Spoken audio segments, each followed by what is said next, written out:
Selamat malam semuanya. Puji Tuhan kita boleh berjumpa kembali. Semua karena anugerah Tuhan semata-mata yang terus menyertai kita dan memelihara kita. Apapun yang terjadi, Tuhan tetap tidak pernah meninggalkan setiap anak-anaknya. Bahkan Tuhan selalu memberi yang terbaik. Apapun yang terjadi, Tuhan selalu memberi yang terbaik bagi setiap anak-anaknya. Karena Tuhan kita adalah Tuhan yang sempurna.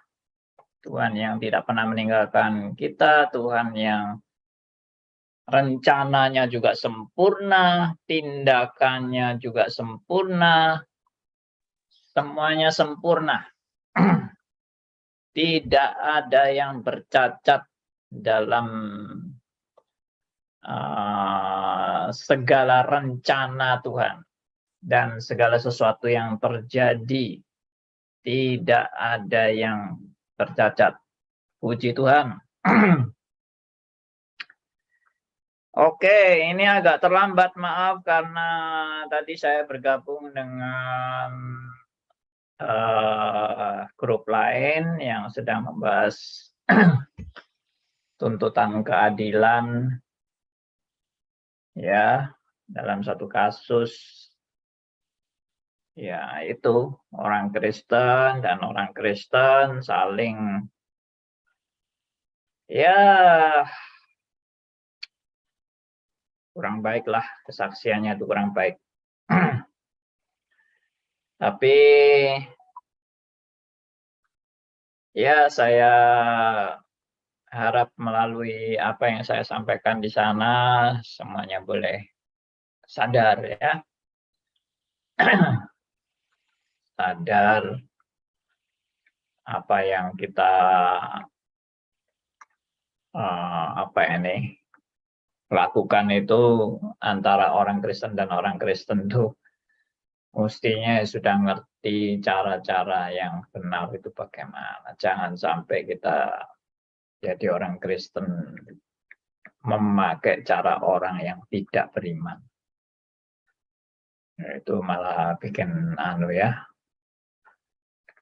bikin malu justru. Oke. Baik. Ya, saya lagi ini masukkan broadcast ke teman-teman untuk mengikuti acara kita. Ya, kita lanjut akan membahas Ordo Salutis. Kita langsung aja berdoa, kita bersyukur pada Tuhan. Mari kita berdoa. Bapa yang di surga, kami datang kepada Tuhan. Kami bersyukur karena Tuhan yang selalu tidak kehabisan kesabaran dalam memperlengkapi kami sebagai anak-anak Tuhan. Tuhan yang begitu sabar, begitu berbelas kasihan kepada kami orang-orang yang tidak layak ini. Kami bersyukur karena firman demi firman Tuhan anugerahkan kepada kami di tengah-tengah kondisi kami sebagai manusia yang berdosa dan seringkali tidak tahu terima kasih kepada Tuhan. Bahkan seringkali sombong, bahkan seringkali membalas kasih Tuhan dengan melupakan Tuhan dalam hidup kami.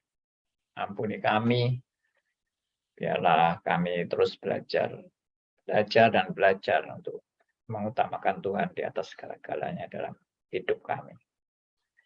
Terima kasih, kami serahkan doa kami serahkan untuk obrolan santai hari ini. Tuhan berkati dan perlengkapi kami semua sebagai anak-anak Tuhan. Dalam nama Tuhan kami Yesus Kristus, Tuhan dan Juru Selamat kami yang hidup sampai selamanya. Amin. Oke, seperti biasa saya akan share screen untuk Anda semua. Ya, ini. Selamat bergabung buat teman-teman yang baru bergabung. Ya, ini bahannya.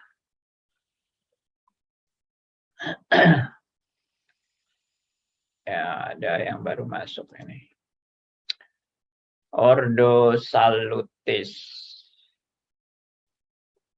Ya, ini sudah beberapa sesi kita ikuti ya. Dan Tuhan juga memperlengkapi kita semua melalui sesi-sesi ini. Dan hari ini sudah sesi yang ke-6 ya. Ordo Salutis sesi yang ke-6. Oke, saudara yang baru pertama kali ikut, silahkan mengikuti yang sudah disampaikan pada waktu lalu melalui YouTube. Jadi saudara bisa buka YouTube, saudara bisa ya mendengar ulang siaran-siaran kami yang tentunya akan ya membuat Anda lebih lengkap ya kalau melihat dari awal pembahasan-pembahasan ini. Oke. Kita udah membahas poin-poin ini tentang bagaimana presupposisi Tuhan punya rencana keselamatan. Ya. Namanya manusia itu kalau mau hidup yang teratur dan baik itu harus ada perencanaan dalam kehidupannya. Oke? Apakah Anda punya rencana dalam hidup Anda? Atau ya begitu-begitu aja. Ya tinggal dijalani apa yang ada, dijalani gitu aja tanpa ada rencana apa-apa. Ya memang ada orang kayak gitu. Yang ya asal dilakoni gitu aja. Apa aja ya dilakoni gitu aja. Ya, arahnya mau kemana pun nggak tahu dan nggak jelas. Ya pokoknya apa yang di depan saya jalani gitu aja. Ya kalau begitu sih oke juga sih. Kan juga tetap ada anugerah Tuhan, tapi menurut saya sih seharusnya kita punya perencanaan ya. Kita sebagai orang yang didesain oleh Allah dengan dicipta menurut gambar dan rupa Allah, kita ini diberi kemampuan untuk berencana. Bayangkan seandainya seandainya pemerintah ini nggak punya rencana apa-apa, ya semua dijalani gitu aja, dijalani gitu aja. Kira-kira pemerintah kita jadi apa ya? Atau Anda punya perusahaan, nggak punya rencana apa-apa ya, silakan aja rencana perusahaannya mau jalan apa, ya silakan. Nggak jalan ya nggak apa-apa, ya terserahlah mau apa aja silakan. Pokoknya perusahaanku nggak ada rencana apa-apa. Ya bayangkan kalau ada perusahaan tanpa rencana itu, jadi perusahaan apa itu? Ya pasti kacau balau amburadul. Ya. Nah, jadi Tuhan tuh menciptakan Anda dan saya dengan kemampuan berencana. Jadi kalau kita mau bertanggung jawab di hadapan Allah, ya jalani hidup Anda dengan berencana. Ya, saya sendiri sih dalam masa pensiun saya ini semua jabatan saya sudah dilepaskan dari semua pengembalaan, ya toh. Jadi saya sudah tidak boleh buka gereja baru lagi. Ya, lalu apa rencana saya? Nganggur-ngangguran atau tengar-tenger bahasa Jawanya itu, tengar-tenger, delak-delek. Ya. Ya, nggak gitulah. Kita tetap harus punya rencana. Ya, antara lain ya saya tetap melayani distris, saya melayani radio, saya bikin diskusi-diskusi, saya buat topik-topik yang bisa dibahas. Ya, itulah. Selebihnya, ya ada teman yang menawari saya, Pak Andi nggak mau bikin gereja lagi, Pak Andi. Wah, udah capek saya. Maksud saya seusia sekarang ini sudah rasanya nggak ada ambisi untuk mau bikin gereja baru atau buka cabang baru lagi atau bikin gereja yang lain dari yang lain atau bagaimana. Aduh, saya udah. Ya, kata kasarnya itu hidup saya ini sekarang tinggal tunggu dipanggil Tuhan gitu aja deh. Sudah seusia sekarang ini ya tinggal tunggu panggilan gitu aja. Mungkin ada orang bilang, wah itu sudah namanya nggak niat hidup itu, nggak ada semangat itu. Wah, saya tetap bersemangat. Ya, ya mungkin tepatnya kalau orang seumur saya ini sadarlah, ya sadarlah hidupmu sudah makin terbatas dan kamu jangan lupa bahwa kamu itu sudah tua, ya toh, dan sekarang generasi-generasi baru siap akan menggantikan kamu. Ya tahu dirilah, jangan mau berkuasa terus. Sudah tua kok masih mau ingin berkuasa terus itu bagaimana? Ya oke, saya tunduk dan saya patuh dengan peraturan. Saya tidak melawan atau wah sok masih kuat, masih hebat, ya toh. Nggak perlu lah. Sudah waktunya, ya waktunya diterima aja. Bukan terima nasib, bukan tidak mau berusaha, bukan tidak mau berjuang. Berjuang, saya masih berjuang. Saya bukan tipe orang yang takdirisme, nasibisme, fatalisme, nihilisme. Bukan.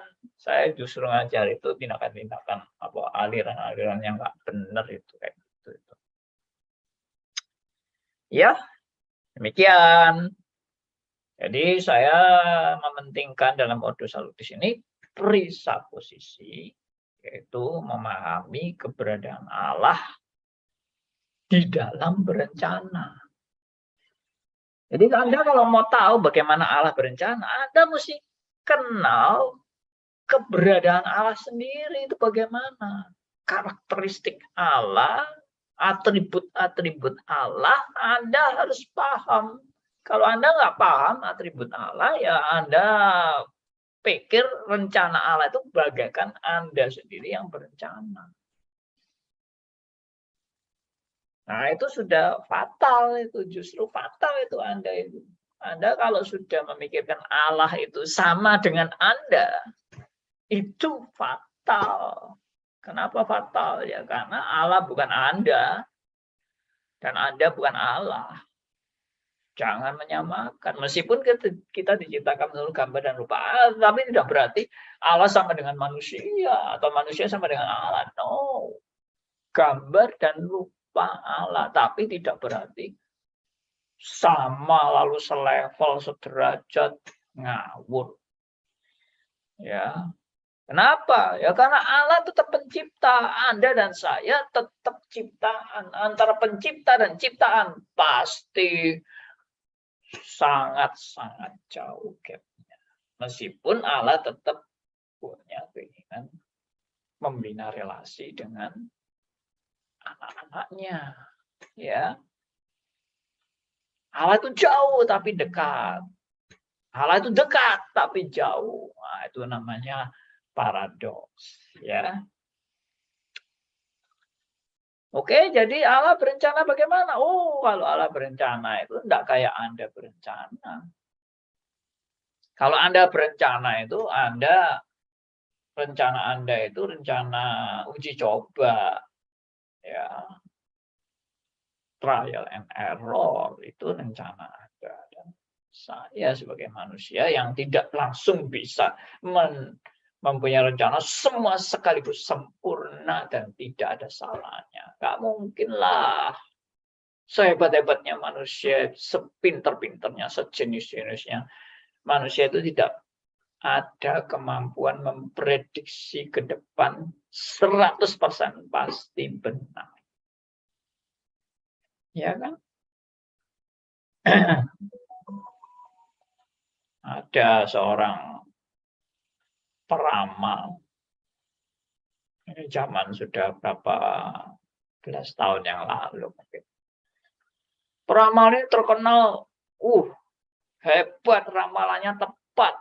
Ngeramal apa jadi, ngeramal apa jadi, ngeramal apa jadi. Wah, orang terkagum-kagum dan banyak yang istilahnya datang ke dia untuk minta diramal nasibnya dan sebagainya. Tapi apa yang terjadi? Tahu-tahu dia mati dengan mendadak tanpa ada ramalan terlebih dahulu. Kalau dia mati mendadak. Ya itu menunjukkan apa? Ya orang tetap terbatas dan tidak tahu apa yang akan terjadi di depannya. Besok yang mau terjadi apa juga nggak tahu. Itu manusia. Tapi tetap harus berencana, meskipun tidak tahu besok mau jadi apa, tetap berencana. Tapi kalau memang yang terjadi berbeda dengan apa yang direncanakan, ya nanti ada trial and error itu lagi. Yang tak terduga itu nanti bisa disusun lagi. Ya. Karena manusia itu kan belajar. Tapi Allah itu nggak perlu belajar. Allah nggak perlu belajar. Allah tidak lalu uji coba atau coba-coba dulu kalau begini bagaimana jadinya, begini bagaimana jadinya. Tidak ada itu pada diri Allah. Karena apa? Sempurna. Sempurna dalam rencananya, sempurna dalam pikirannya, sempurna di dalam menerapkannya, sempurna semua. Loh, tapi kok di dunia ini terjadi tidak sempurna? Ya justru karena dunia ini bukan Allah. Kalau dunia ini Allah, maka dunia ini sempurna. Nah, dunia kok kalang kabut seperti ini? Ya, justru menunjukkan bahwa kalau dunia itu jalannya semuanya sempurna dan baik, berarti dunia itu sudah kayak surga. Ya, nanti ada langit bumi dan langit baru. Itu menurut kepercayaan beberapa paham eskatologi. Ya, nanti katanya ada ciptaan baru lagi, bumi baru, langit baru. Nggak tahu nanti bentuk-bentuk rumahnya bagaimana, mobilnya bagaimana, bensinnya dari mana. Nggak tahu.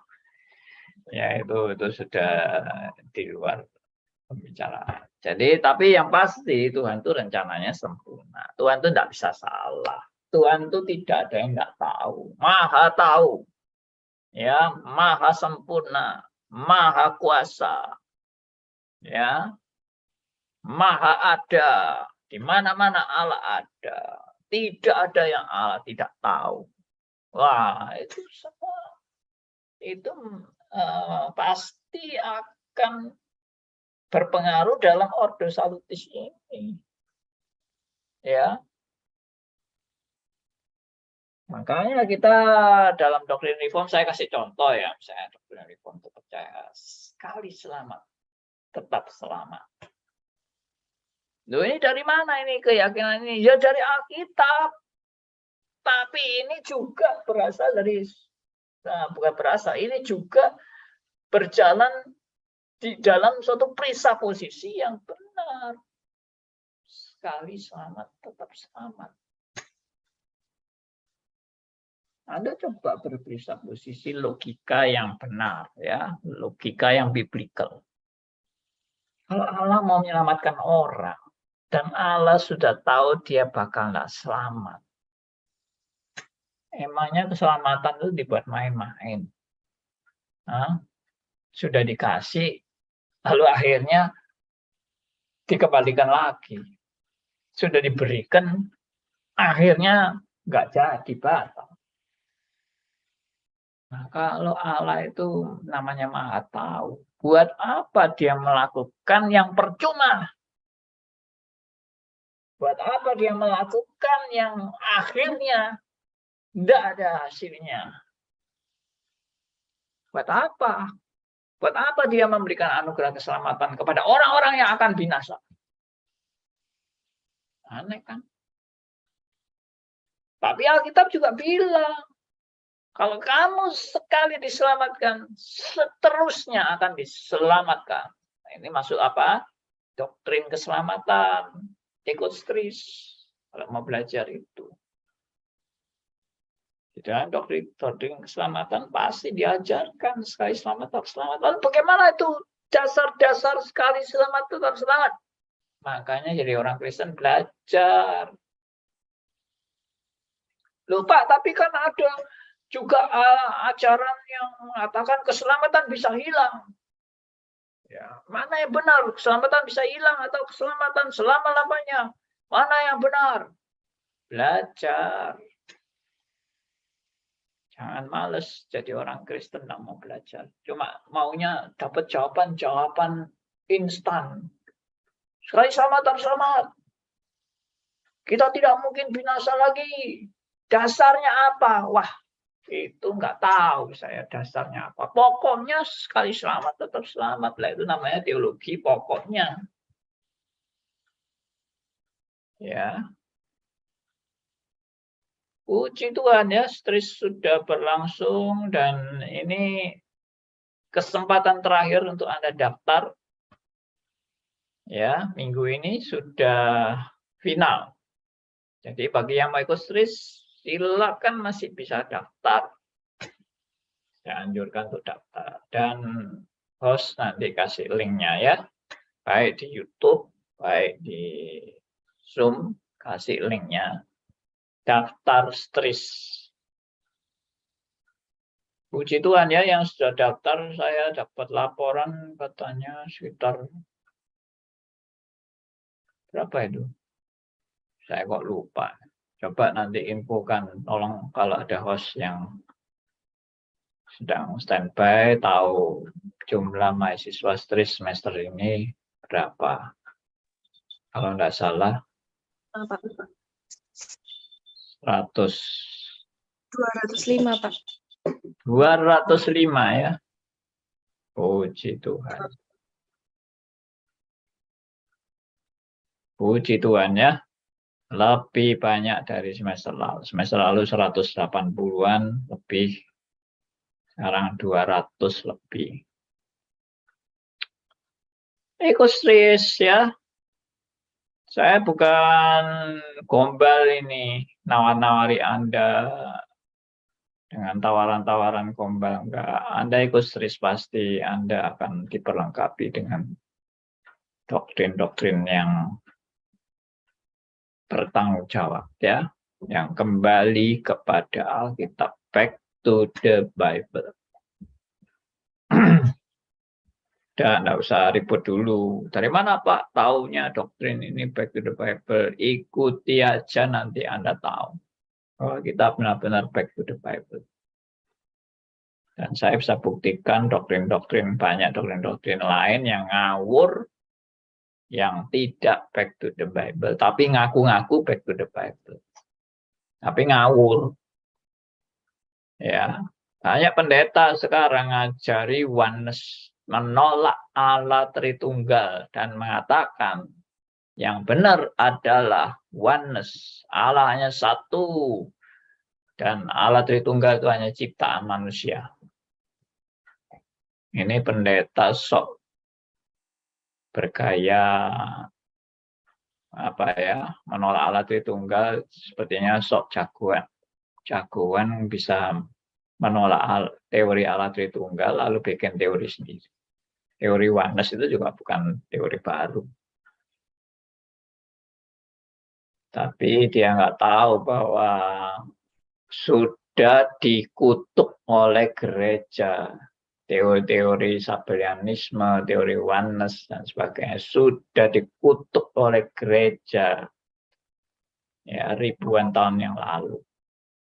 Ya, kurang lebih abad ke-4, abad ke-5 itu sudah dikutuk itu ajaran Sabellianisme, ya oneness apa segala macam itu. Rupanya nggak ngerti. Sekarang mengulang lagi kesalahan sejarah. Nggak belajar baik-baik, ngomongnya banter, keliru lagi. Yaitu saya dulu juga gitu. Waduh, saya pengikut Sabellianisme. Teriak-teriak ngajar orang tentang Sabellianisme. Ini yang benar, ini logikanya, ini apa. Ternyata salah. Ya malu lah setelah tahu kalau itu salah. Yang ngaku kalau saya dulu sudah ngajar yang salah. Harus ngaku. Karena memang betul-betul saya dulu salah. Oke, kembali ke Ordo Salutis. Jadi, ya memang Allah kita Allah yang nggak bisa salah kan. Allah kita itu 100% benar. Gambarnya ini mirip seperti orang orang-orang tua Asia ya di wilayah Asia. Itu apa ini hukum apa ini ya? Hukum adatnya orang tua itu orang tua selalu benar. Jadi anak tidak boleh menyalahkan orang tua karena orang tua selalu benar. Ada orang guyonan ini kalau kamar kecil di apa ini entah di airport atau apa gitu. Yang kiri itu pria, yang kanan itu wanita karena woman always right. Perempuan selalu benar. Ini bukan perempuan selalu benar. Orang tua selalu benar. Ya, sebetulnya ini kata-kata itu sebetulnya kata-kata yang paling tepat diberikan untuk Allah. Karena Allah pasti dan selalu benar dan tidak pernah berbuat salah satu kali pun. Tidak pernah. Mana mungkin Allah berbuat salah itu? Mana mungkin? Kalau Anda, yes. Anda dan saya bisa berbuat salah. Tapi kalau Tuhan berbuat salah, ya sudah bukan Tuhan lagi kalau Tuhan itu berbuat salah. Ngawur.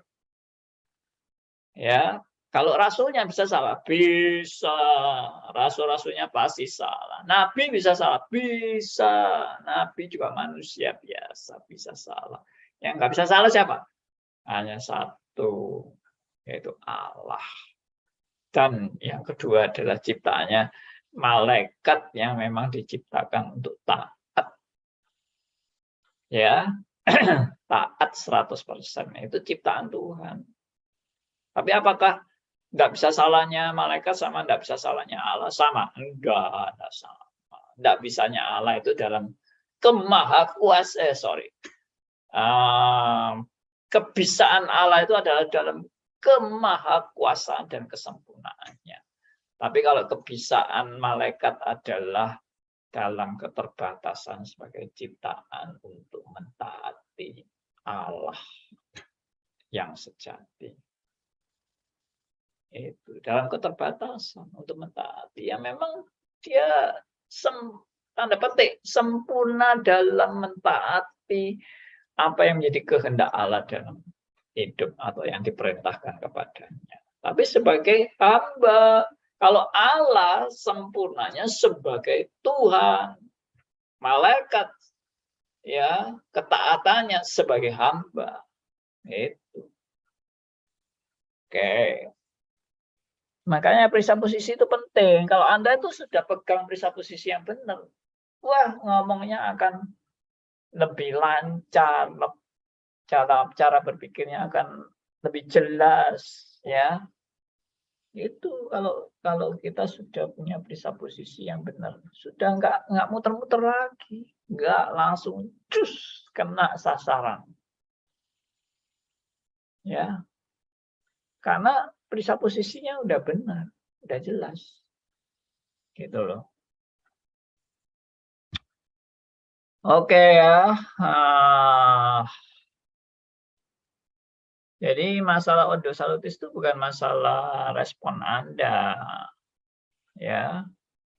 Bukan apa yang Anda kerjakan di hadapan Tuhan, bukan. Ordo salutis itu adalah apa yang Tuhan kerjakan bagi keselamatan Anda atau rencana keselamatan daripada Allah bagi umatnya. Itu ordo salutis atau bagi seluruh ciptaannya.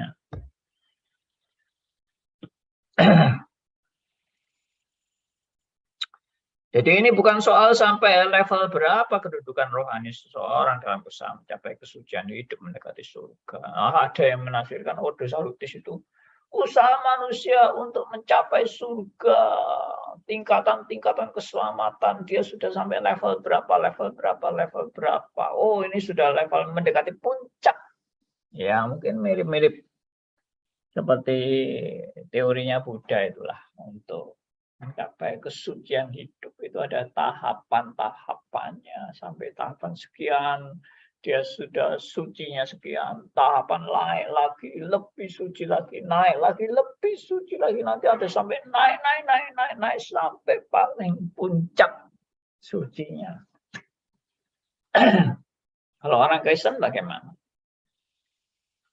Ya, orang Kristen itu bukan usaha dia untuk dia bisa suci. Orang Kristen itu adalah dia disucikan oleh darah Yesus.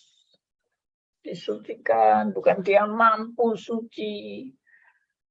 Dia bukan mampu berubah, tapi dia diubahkan oleh pekerjaan Roh Kudus.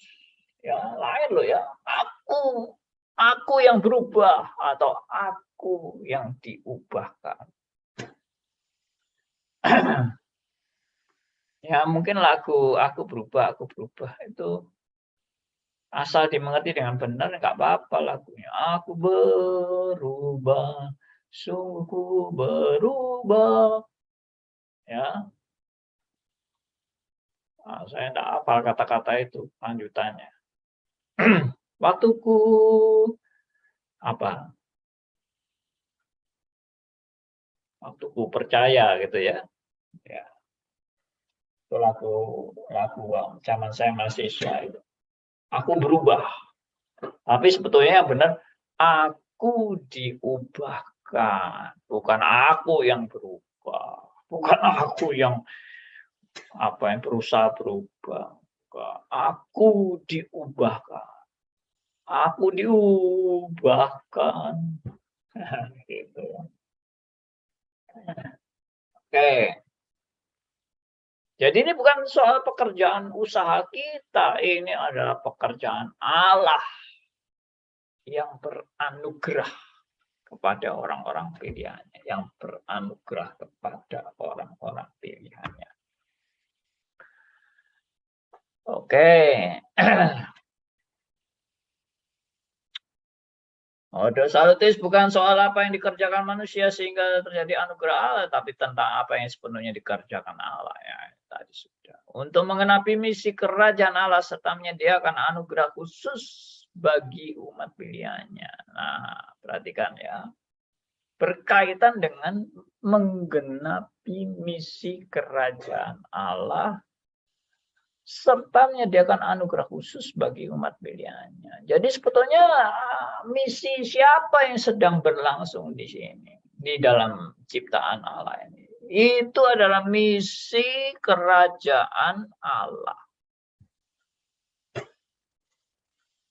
Bukan kerajaan saya sendiri, bukan kerajaan reform, ya, bukan kerajaan dinasti keluarga saya, Bukan kerajaan Allah.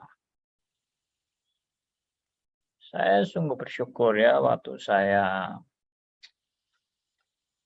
mulai dilepas dari semua pelayanan saya ya sebagai gembala sidang, dilepas satu-satu.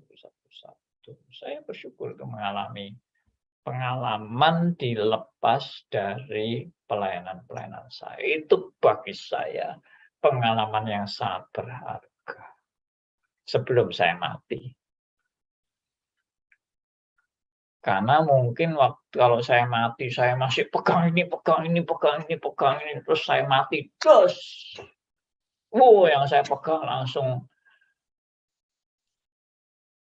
mesti ini tentunya bergolak ya kan, karena nggak ada persiapan. Tapi kalau saya sudah dilepas satu-satu, hari ini dilepas. Ya kemarin saya baru dilepas juga, dilepas dari sebagai pendeta konsulen di MRI Balikpapan yang didewasakan menjadi GRII Balikpapan. Nah, saya sudah dilepas jadi pendeta konsulen. Ya, sudah. Berarti saya sudah tidak ada hubungan sama sekali dengan namanya pengembalaan, dengan namanya gereja, kecuali saya diundang untuk khotbah. Ya, tapi kalau tidak diundang khotbah, ya sudah. Inilah yang saya kerjakan sekarang. Apa? Kerajaan Allah. Kerajaan Allah. Saya sedang memberitakan kebenaran misi kerajaan Allah. Bukan kerajaan saya tidak ada, sudah ada semua itu. Untung saya dilepas itu untung, karena kalau nggak mungkin juga saya bisa lupa diri, saya bisa merasa ini kerajaan saya, ini hasil saya, ini kebanggaan saya, ini karya saya. Lupa diri.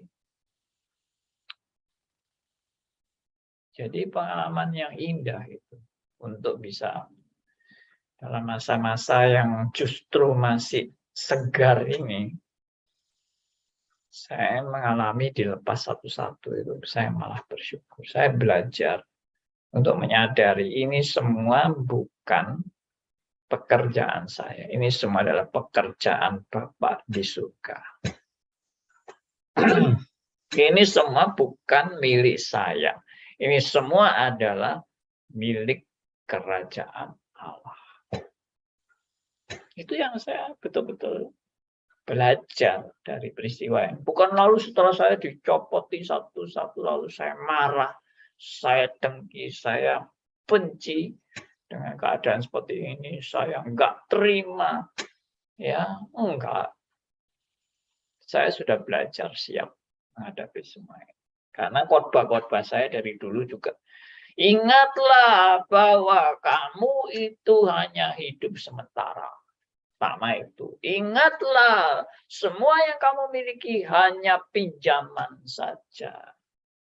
Ingatlah, suatu saat apa yang dipinjamkan kepadamu akan diminta kembali oleh yang meminjamkan. Ingatlah bahwa semua ini hanya titipan belaka yang bukan milikmu untuk kamu miliki selama-lamanya. Ya, kamu tidak mendirikan dinasti untuk kerajaanmu atau untuk keluargamu. No, ini semua adalah pekerjaan untuk kemuliaan Allah. Bersyukur kan kalau bisa menyadari ini. Justru yang paling bahaya adalah kalau orang nggak sadar. Nggak sadar kalau dia itu lagi menceng. Nggak sadar kalau dia itu lagi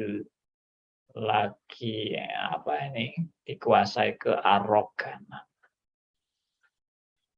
Nggak sadar bahwa dia ini sekarang lagi menikmati kekuasaan puncak dalam pelayanannya. Itu bahaya. Betul-betul bahaya. saya bersyukur sekali ya. Saya sudah dapat pengalaman mengembalakan. Tadinya saya itu tidak mau mengembalakan, saudara ya. Saya itu tadinya cuma senang ngajar aja.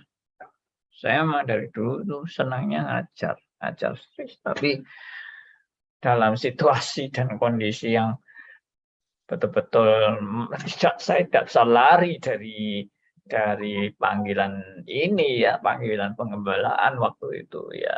Akhirnya tahun 96 itu saya memulai dengan pengembalaan 96. 20 tahun saya melayani sebagai gembala sidang, dan terakhir 2 tahun lagi saya melayani di Solo, dan terakhir lagi melayani di Balikpapan. Itu sudah sejak Balikpapan berdiri 15 tahun yang lalu sampai hari ini. Saya menjadi gembala, pernah menjadi gembala sidangnya, dan juga terakhir ini menjadi gembala konsulen. Selesai. Ini bukan pekerjaan saya, ini pekerjaan Allah. Ini bukan kerajaan saya, ini kerajaan Allah. Saya cuma alat saja. Alat yang dipakai untuk sementara waktu ini. Ya, tapi Tuhan masih kasih saya tugas. Biarpun saya sudah tidak menjadi gembala, saya masih ada tugas. Ya, selama masih hidup, saya berjuang untuk tugas yang Tuhan percayakan pada saya. Kecuali sudah stroke atau sudah mati, ya selesai. Stroke pun tuh masih bisa melayani. Ikut mendoakan pelayanan-pelayanan, ikut mendoakan supaya Injil diterima lebih banyak orang. Yes, itu. Ya, sebagai orang percaya. Ya, jadi kita juga dipersiapkan Allah dengan anugerah khusus itu, serta kita juga menyatakan keadilan, ordo salutis itu adalah untuk menyatakan keadilan dan murka Allah bagi orang yang ditetapkan untuk binasa. Nah, ini banyak orang yang nggak bisa terima ini. Allah menetapkan orang untuk binasa. Ini seringkali yang jadi perdebatan dan tidak terima. Allah kok kejam menetapkan orang binasa, tidak selamat. Ya, pokoknya teologi ini pasti nggak benar, pasti salah, apa salah. Ya, pelan-pelan lah menurut saya, pelan-pelan. Anda nggak terima ya oke. Tapi ingatlah baik-baik, dengarlah kesaksian baik-baik, dengarlah juga kesaksian saya. Dulu saya juga nggak terima, saya berontak terhadap doktrin Allah menetapkan orang binasa ini. Saya nggak terima, saya marah. Ya, saya menolak, tapi pelan-pelan Tuhan itu bukakan mata rohani saya, memberi saya pengertian hikmatnya. Mana ada kejadian di luar penetapan Allah, dan apakah saya meragukan keadilan Allah, saya meragukan kasih-Nya, saya meragukan rencananya yang berdaulat atas segala peristiwa, termasuk menetapkan orang untuk binasa. Apakah saya curiga dengan Allah? Gak boleh curiga dengan Allah. Saya percaya, biarpun ini adalah tertulis dalam Alkitab, ada orang yang ditetapkan untuk binasa, tapi inilah rencana Tuhan justru yang sempurna dan tidak pelentut. Rencana Tuhan itu sempurna, tegas, jelas. Tidak lalu ambigu, bingung. Lalu pertimbangannya mau keputusannya A atau B atau C atau D. bingung, Allah bingung, nggak tahu apa yang harus diputuskan. Nggak mungkin Allah seperti itu. Itu saudara dan saya yang seperti itu. Bingung, seringkali bingung. Karena nggak siap melihat kenyataan-kenyataan yang tiba-tiba, yang mendadak, kita nggak siap. Kita bingung, yaitu saudara dan saya bingung. Tapi kalau Allah nggak ada yang dia bingung. Nggak ada yang bagi Allah itu membuat Allah jadi kewalahan. Nggak ada. Tenang aja. Allah sudah dengan sempurna mengatur semuanya dengan tepat. Sehingga kalimat ini perlu Anda renungkan. Kalau Anda berbelas kasihan kepada orang yang harus binasa, saya mau tanya, belas kasihan Anda dan belas kasihan Allah besar mana? Dan sempurna mana? Patutkah saudara sebagai ciptaan meragukan pencipta bahwa dia itu kejam? Meragukan pencipta bahwa rencananya itu bukan rencana dalam kasih? Apakah Anda menuduh Allah kita seperti itu? Beranikah? Saya yakin tidak berani. Tapi apakah benar Pak Allah menetapkan orang binasa? Makanya belajar histeris. Benar ini, saya bukan jual jamu. Belajar histeris. Memahami kebenaran dan kebenaran secara lebih teliti, lebih jernih, ya, back to the Bible, lihat secara komprehensif, keseluruhan. Ya, puji Tuhan. Ya, di tengah-tengah kelemahan saudara dan saya sebagai manusia, Allah terus beranugerah kepada umatnya. Oke.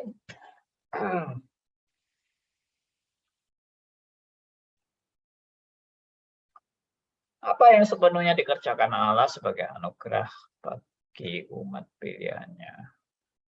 Ya, ini step-stepnya, ya, step-step daripada Ordo Salutis. Jadi bukan apa yang saudara dan saya kerjakan loh ya untuk bisa mencapai keselamatan, tidak, tetapi apa yang Allah kerjakan sebagai anugerah bagi umat pilihannya, anugerah khusus nih.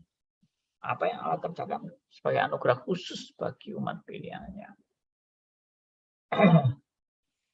Ya, telah ditetapkannya, direncanakannya dengan sempurna. Ya, semuanya sudah ditetapkan atau direncanakan dengan sempurna. Sejak dalam kekekalan, sebelum dunia dijadikan, alias sebelum penciptaan. Jadi rencana Allah itu terjadinya kapan rancangannya? Maksudnya merancangnya itu kapan? Mulai kapan Allah merancang? Iya, di dalam kekekalan. Sebelum penciptaan. Loh, kenapa kok tahu kalau sebelum penciptaan rencananya? Iya, itu sudah masuk dalam biblical logic. Sebelum Allah memulai ciptaannya, pasti ada rancangan atau rencananya yang sempurna, yang sudah ditetapkan dengan sempurna. Jadi penciptaan itu bukan tiba-tiba terjadi begitu aja, tanpa kontrol dari Allah, tanpa kendali dari Allah. Oh, tiba-tiba terjadi ini, tiba-tiba terjadi itu. Lalu Allah kewalahan dengan ciptaannya sendiri yang sekarang jadi amburadul dan kacau balau. Allah kewalahan? No. Allah tidak pernah kewalahan, Allah tidak pernah tak tahu. Allah sudah tahu semuanya. Akan terjadi dan yang sedang terjadi dan yang sudah terjadi di dalam kekekalan. Allah tahu semuanya. Tidak ada yang keliru dalam pengetahuan Allah. Sudah, ini benar-benar sudah pegangan. Saudara tidak perlu meragukan lagi suatu kebenaran ini yang sudah ratusan tahun digumulkan oleh para teolog. Ya, bahwa Allah itu tidak bisa salah. Rencana Allah itu sempurna. Itu. Jadi kalau sudah disusun sebelum dunia dijadikan, itu paling dahsyat. Rencana paling dahsyat adalah di dalam rancangan menciptakan ciptaannya ini. Itu paling dahsyat. Dan tadi saya sudah dilapori bahwa Palu sudah memikirkan akan tempat persekutuannya dan sebagainya. Ya, saya doakan terus. Baik. Berikutnya, semua rencana dalam kekekalan itu sebelum dunia dijadikan, yaitu semua rencana yang dalam hikmat dan bijaksana yang sempurna. Sekali lagi, semua dalam hikmat dan bijaksana Allah yang sempurna. Jadi Allah bukan amburadul, bukan kacau balau, bukan asal-asalan, tapi Allah bekerja dengan hikmat dan bijaksana Allah yang sempurna. Kiranya semua yang sudah saya paparkan ini boleh meneguhkan dan menguatkan mengenai Ordo Salutis yang berulang-ulang saya tegaskan kembali, supaya Anda juga makin mantap mengerti bahwa rencana keselamatan ini sudah hal yang pasti. Pasti bagi siapa? Pasti bagi orang pilihan. Nah, bagi orang yang nggak pilihan, yang nggak dapat, mereka sedang berhappy-happy dengan kenikmatan kedagingan duniawi. Happy. Karena bersenang-senang. Ya. Nah, oke. Jadi mereka tidak pernah memikirkan mengenai nasib, ya, nasib dalam kebinasaan ini. Tidak pernah memikirkan, mereka hanya menikmati duniawi. Itu orang-orang yang ditetapkan untuk binasa. Mereka mau mikir selamat aja nggak ada kepikiran, atau mereka malah mengejar keselamatan palsu. Bahkan mungkin mereka merasa, oh saya sudah selamat. Tapi ternyata itu bukan keselamatan. Itu tawaran iblis yang memalsukan keselamatan. Tapi dalam perencanaan Allah yang sempurna ini,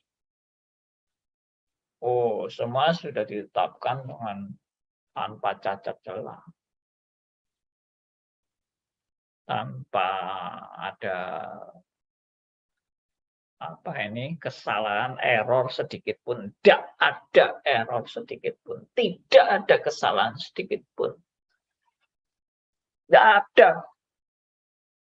Lucu kalau Anda melihat Allah itu bisa berencana yang salah. Itu lucu banget. Anda itu mengenal Allah itu bagaimana, kok bisa sampai Allahnya itu bisa salah dalam berencana. Oke, saya berhenti sampai di sini. Kiranya boleh menguatkan dan meneguhkan Anda semua. Dan saya beri waktu Anda untuk sharing, untuk bertanya atau menanggapi, atau mau menambahkan juga silakan. Ya, ini ada di sebelah chat, bagian chat dari Zoom maupun YouTube. Untuk link pendaftaran, bagi saudara yang mau daftar, silakan klik ini, https /bit.ly ya, daftar stris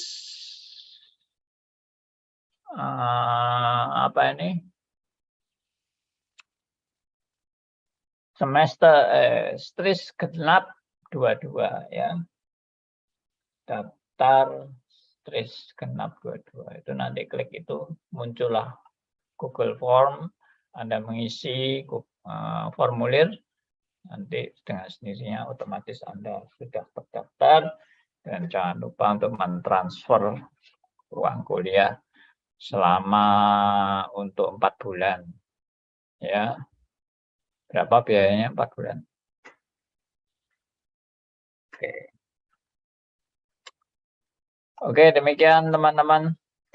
Silakan ada yang mau menanggapi, ada yang mau bertanya, atau ada yang nggak setuju dan sebagainya, tidak apa-apa. Ya, Anda bebas bertanya dan tidak akan dituntut di pengadilan. Oke, atau sepi-sepi aja ini. Nggak ada yang tanya, ngantuk semua mungkin.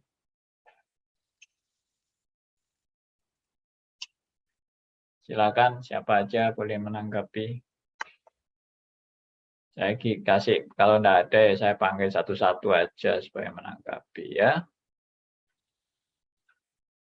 Siapa? Kalau nggak ada saya panggil. Nah, menanggapi.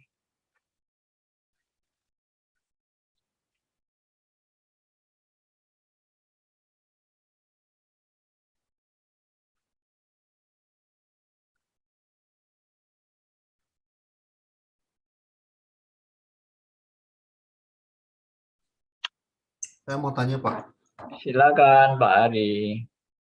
Eh, Allah sudah merencanakan sebelum dunia dijadikan. Jadi artinya Allah menetapkan segala sesuatu sebelum dunia diciptakan. Artinya dosa pun sudah, artinya apa ya? Ada penetapan kejatuhan lah ya. Adam jatuh dalam dosa itu sebelum dunia dijadikan. Tapi di yang saya pernah baca ya Pak, ada pandangan di reform juga, itu reform, mungkin bukan reform klasik kali Pak ya. Dia percaya bahwa kejatuhan itu setelah dunia diciptakan.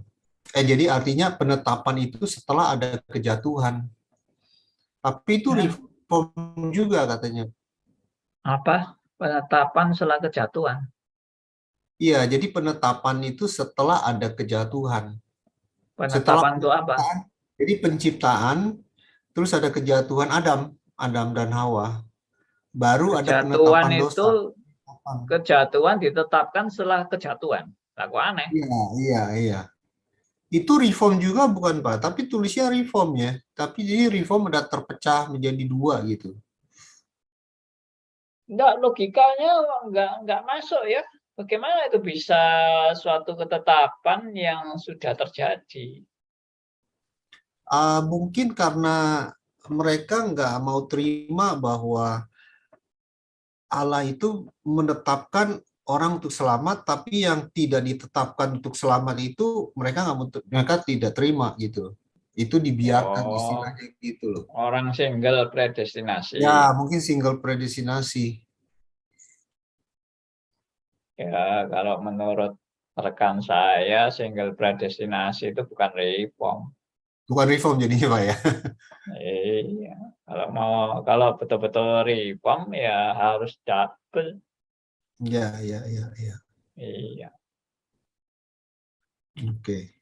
Itu aja Pak.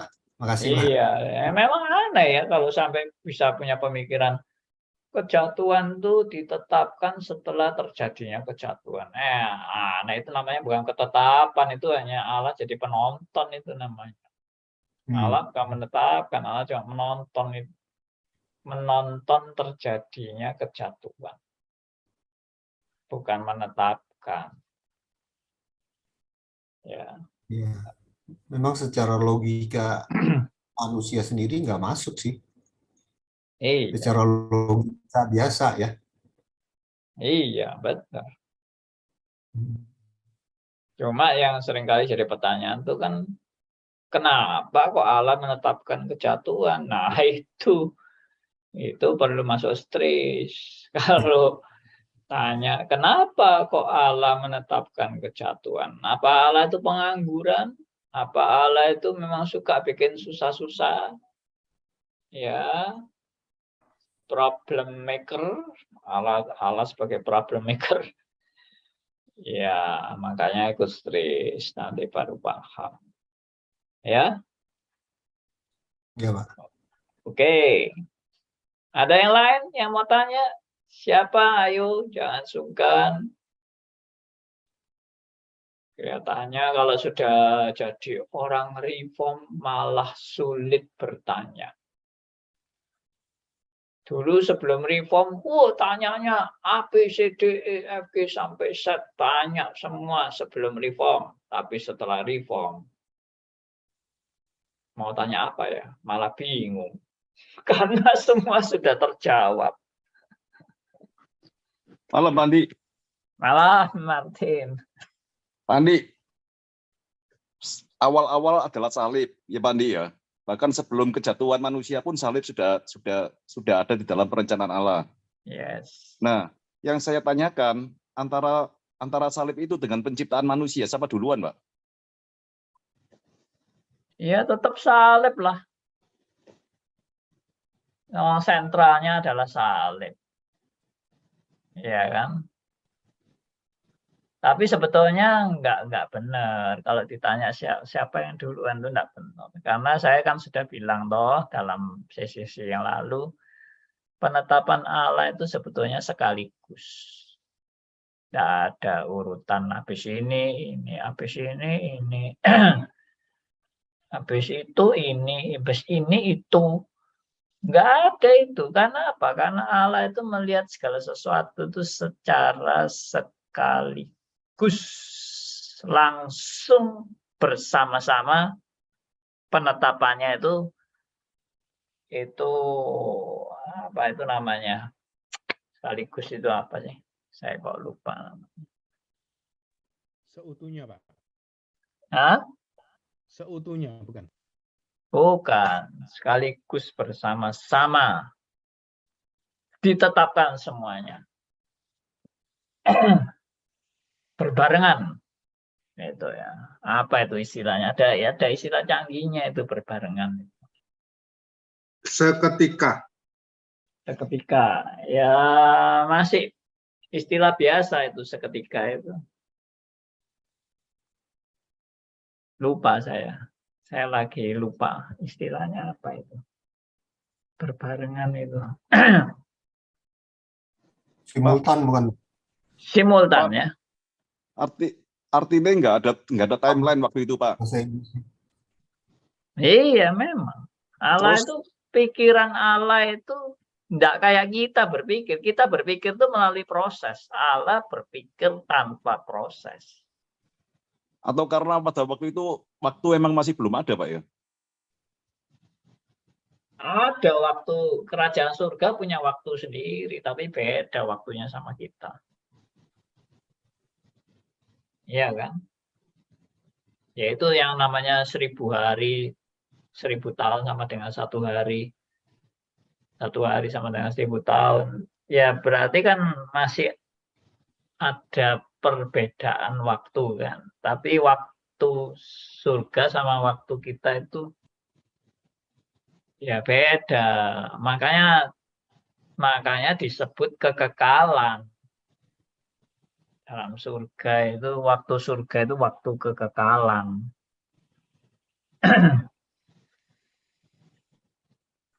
Pernah ya saya sharing tentang waktunya itu, hitungannya Einstein itu. Saya dapat soal. Relativitas. Hah? Relativitas itu, Pak. Ya, itu berkaitan dengan relativitas. Jadi ada soal begini, soalnya itu saya diberi soal ini oleh guru saya, guru yang jenius juga guru saya ini ya. Guru apa itu istilahnya? Fisika. Apa itu? ya sekitar itulah. Lalu dia kasih soal, kalau ada orang pergi ke planet lain, dia naik pesawat ruang angkasa dengan kecepatan menyamai kecepatan cahaya pesawatnya itu. Pokoknya sampai mendekati tak terhingga Kecepatannya itu mendekati tak terhingga. Lalu dia meninggalkan bumi. Dalam berapa menit dia sudah sampai di planet itu dengan kecepatan yang tak berhingga itu. Bukan tak berhingga ya, pokoknya melebihi kecepatan cahaya. Terus dia balik lagi ke bumi lagi dengan kecepatan cahaya juga. Dalam waktu mungkin ya cuma 5 menit sampai. Waktunya mundur. Ternyata di bumi ini sudah melewati 150 tahun. Padahal dia di planet lain itu cuma ya mungkin berapa jam gitu ya. Lalu dia kembali lagi. Cuma 5 menit aja nyampe sudah. Tapi ternyata di bumi ini sudah berlangsung 150 tahun. Orang-orang yang dulu dia tinggalkan ini sudah meninggal semua. Nah, itu unik itu. Ya, jadi itu menunjukkan relativitas itu. Jadi waktu kita menaik kendaraan dengan kecepatan mendekati tak berhingga, kita sudah tidak mengikuti proses berjalannya waktu di bumi. Nah, ini menurut teorinya Einstein ya, relativitas itu unik memang. Nah, tapi itu justru menggambarkan yang di surga dan yang di bumi itu beda memang, prosesnya beda. Justru dari soal itu saya malah melihat, nah ini malah membuka rahasia waktu surga dan waktu bumi itu amat sangat berbeda. Nah, itu kan waktu, kalau itu kan hitungannya Einstein itu kan waktu yang berjalan kalau kita naik dengan kecepatan melampaui kecepatan cahaya, kita sudah sampai kepada ini proses waktu yang berbeda sudah. Di pesawat itu dengan di bumi sudah beda. Luar biasa ya. Pak, satu lagi Pak ya. Ya. Salib adalah awal Pak. Nah yang saya pertanyakan, manusia. Bukan, saya lebih setuju jangan awal. Saya lebih setuju sentral. Salib itu Pak. adalah sentral. Salib adalah sentral Pak ya. Lalu yang saya pertanyakan, manusia itu menjadi objek dari salib atau dijadikan objek dari salib? Menjadikan atau dijadikan?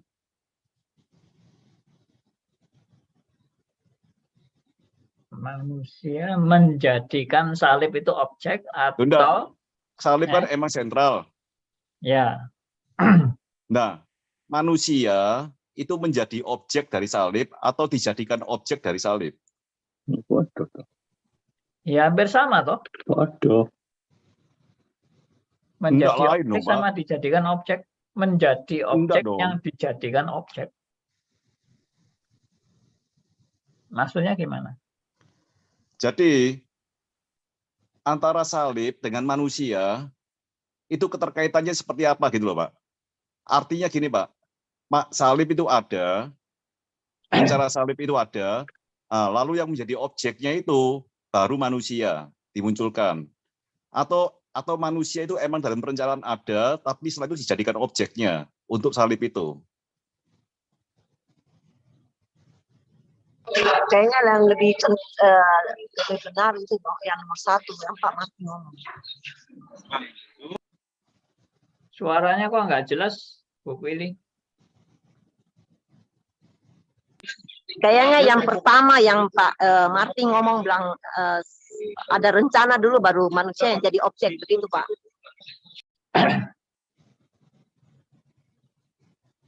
Saya masih nggak paham itu. Jadi salib kan emang ada perencanaan dari Tuhan Pak.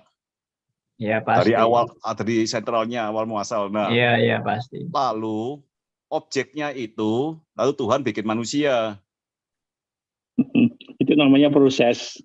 Tuhan tidak kenal proses. Saya kok rasa nggak tepat ya.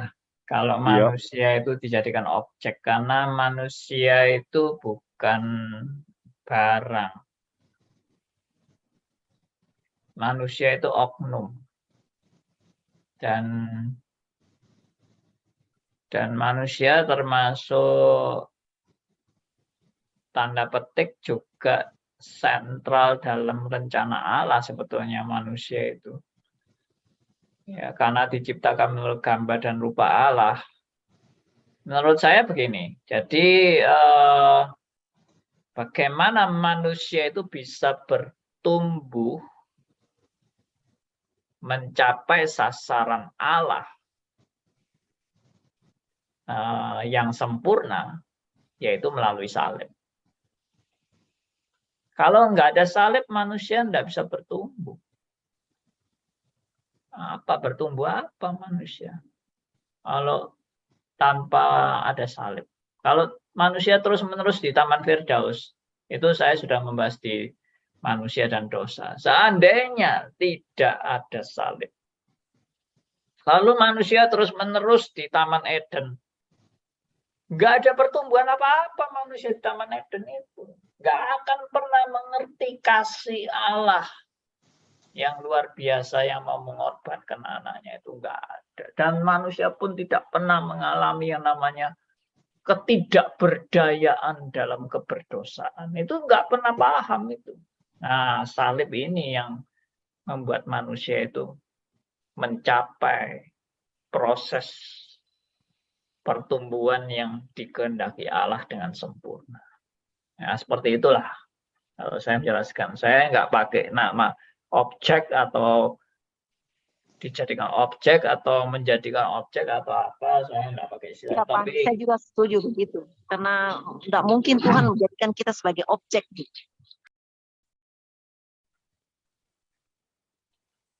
ya, gimana Martin? Pak, kalau tak kembangkan lagi Pak ya, berarti nggak ada kemungkinan dong makhluk lain dari manusia toh. Berarti sing sekarang ini sudah mulai agak rame-rame ya. UFO segala macam itu kan nggak mungkin ada kan pasti toh. Nggak mungkin ada. 100% Pak Andi juga nggak ada keyakinan toh secara teknologi pengetahuan misalnya ditemukan ada UFO gitu toh. Nggak akan. Nggak Ya, oke, akan ditemukan. Sudah terbukti. Saya sudah pernah mengatakan ini dalam renungan. Kenapa di Alkitab ditulis Allah menciptakan langit dan bumi? Kenapa tidak dikatakan Allah menciptakan langit dan planet-planet dan bumi? Cuma langit dan bumi aja. Itu menunjukkan apa? Bumi adalah fokus dari seluruh pekerjaan Allah. Di dalam alam semesta ini loh ya, di dalam alam semesta galaksi-galaksi, yang bermiliar-miliar bintang dan sebagainya yang tak berhingga itu, bumi adalah pusat pekerjaan Allah. Nah, itu kan, saya pernah katakan itu. Lalu setelah bumi pekerjaan Allah, lalu Allah menciptakan di bumi ini tumbuh-tumbuhan, daratan, lautan, binatang, segala macam itu ciptaan Allah. Yang menjadi pusat dari seluruh ciptaan Allah itu adalah manusia. Nah, itu. Lalu setelah manusia diciptakan, lalu yang menjadi pusat dari seluruh manusia yang diciptakan adalah orang-orang pilihan. Yaitu lalu yang namanya UFO, yang namanya makhluk luar angkasa, planet, ada planet yang ada kehidupannya, nonsen semua. Mana ada planet ada kehidupan? Ada kosong melompong.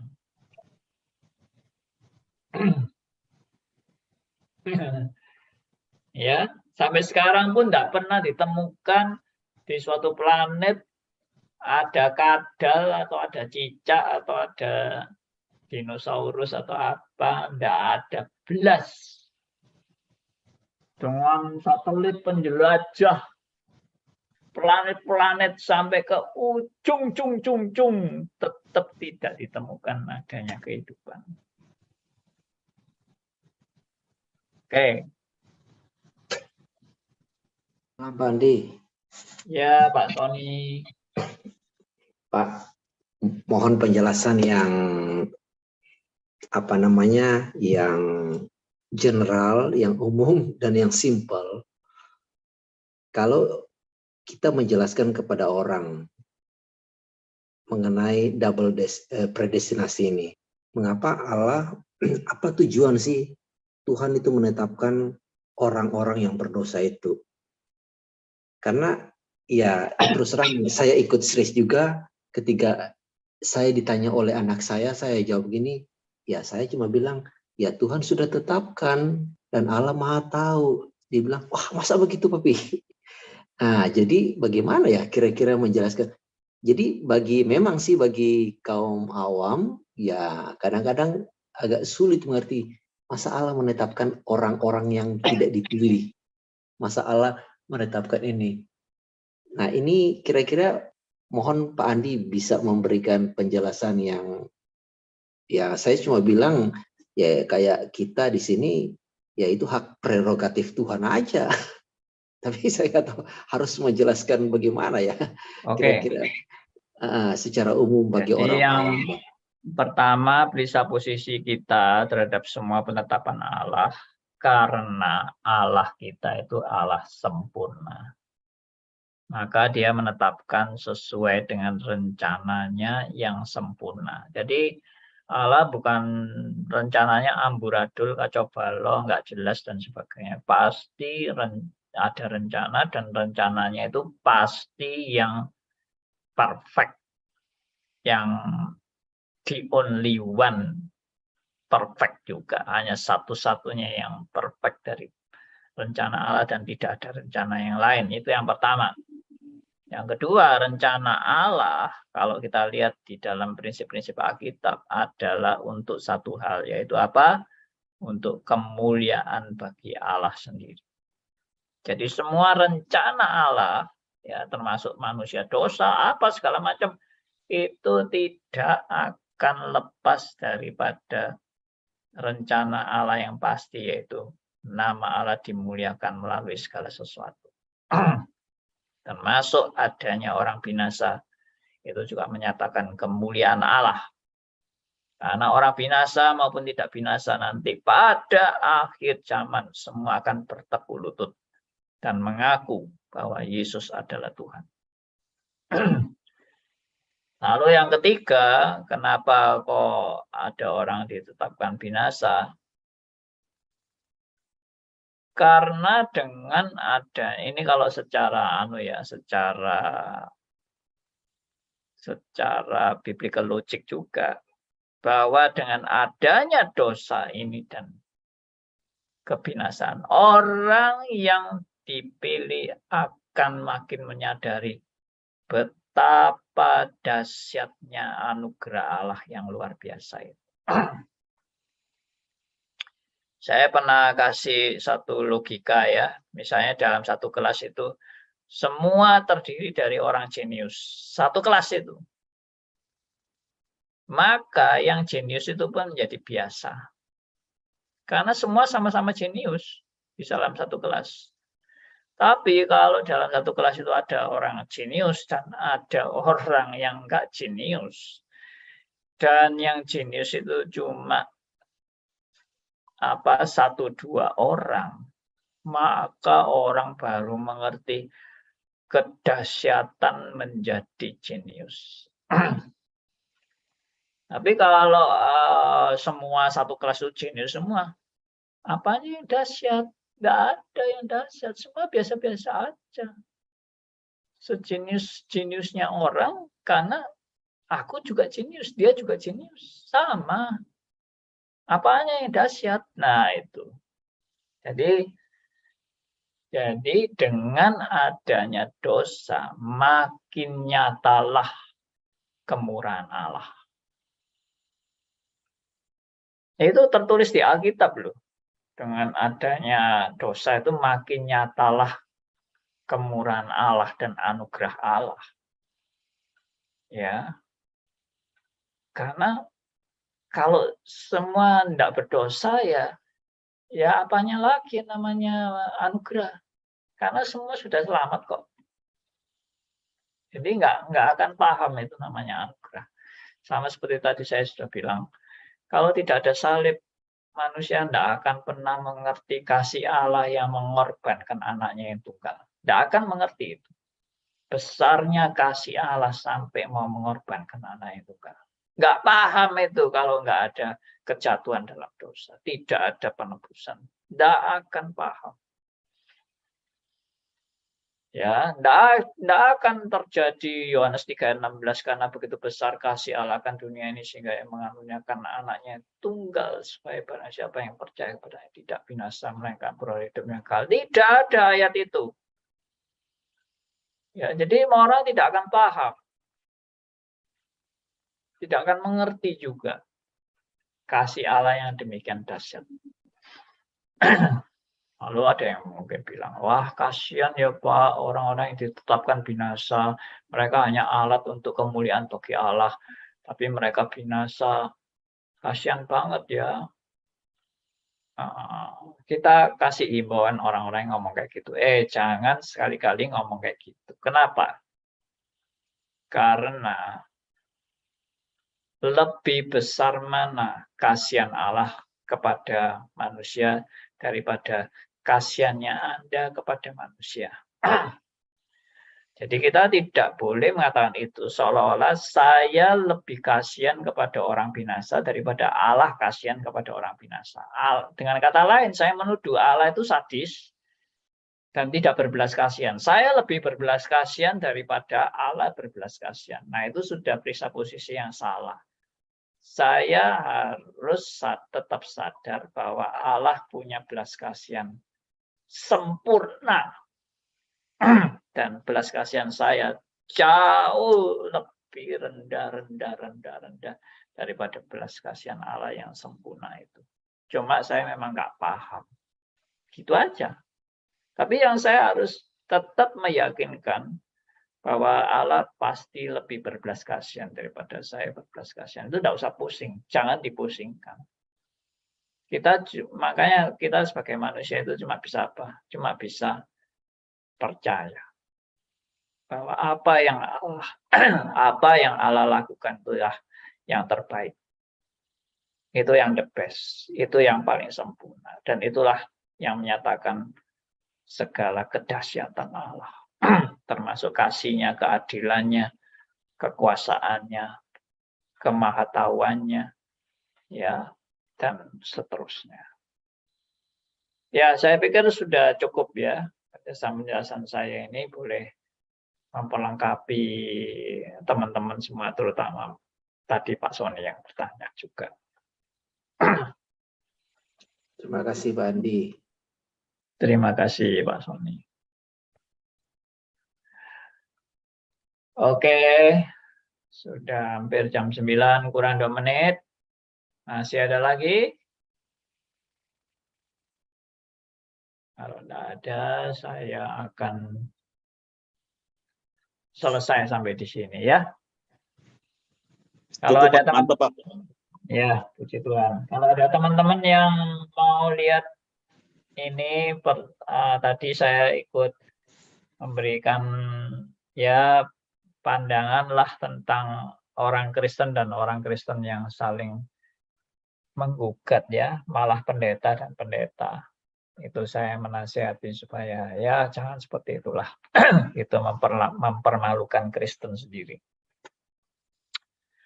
Sekejam-kejamnya orang yang merugikan kita atau memfitnah kita atau menjatuhkan nama baik kita tidak perlu melaporkan orang itu ke polisi. Ya. Tapi saya itu jangan kita jadi orang Kristen model gitu.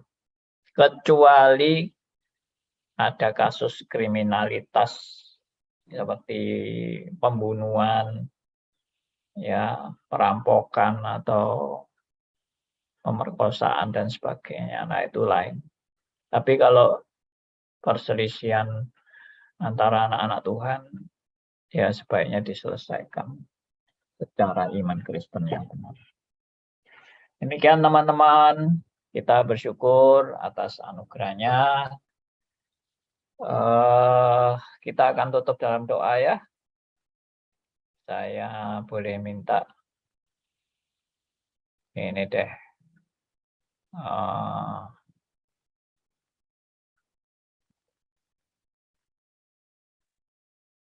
Bu Lucy Wijaya, bisa pimpin kita dalam doa, Bu Lucy?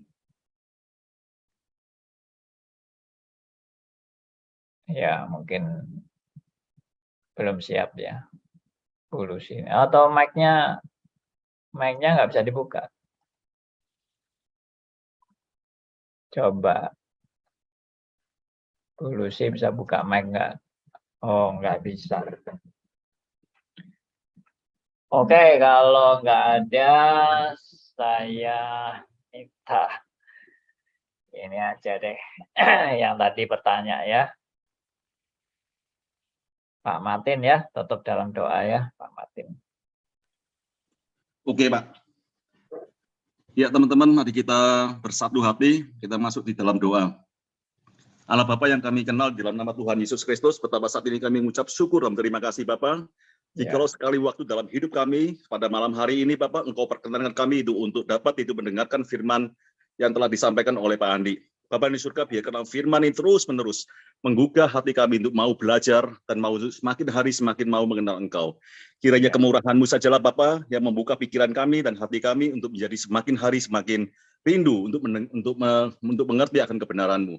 Ya Bapak yang di surga, sungguh Bapak, setiap firman yang telah disampaikan benar-benar tertanam dalam hati dan pikiran kami, dan kami pun dapat mengaplikasikan dalam seluruh kehidupan kami. Jika ada permasalahan-permasalahan, kami pun dapat menjawab, dapat mengerti, memahami dengan kebenaran daripada Engkau sendiri. Terima kasih Bapak di surga, malam hari ini kami serahkan semuanya ke dalam pimpinan tangan-Mu. Kiranya Engkau sendiri Bapak menyertai kami ketika kami istirahat dan kami akan beraktivitas kembali. Berkatilah Bapak, yaitu Pak Andi, itu sebagai membawa firman, kiranya terus-menerus Engkau sendiri yang pelihara, dan Engkau sendiri yang terus-menerus mau berikan semangat itu untuk memberitakan kapanpun dan dimanapun. Terima kasih Bapak di surga, sertailah kami masing-masing Bapak, dan kami menyerahkan malam hari ini ke dalam pimpinan tangan-Mu. Dalam nama Tuhan kami Yesus Kristus, Tuhan kami yang hidup, yang kudus, kami saat ini sudah berdoa dan mengucapkan syukur. Amin. Amin. Terima kasih Martin. Terima kasih Pak Andi. Selamat malam teman-teman semua. Teman-teman. Selamat malam. teman-teman. Sampai jumpa lagi. Darto, Pak Terima kasih, selamat malam teman-teman Pak semua. Sugianto, Terima kasih Pak Andi. Pak Hari, Juga buat teman-teman. Bu Terima kasih Cucu. Pak Andi. Iya.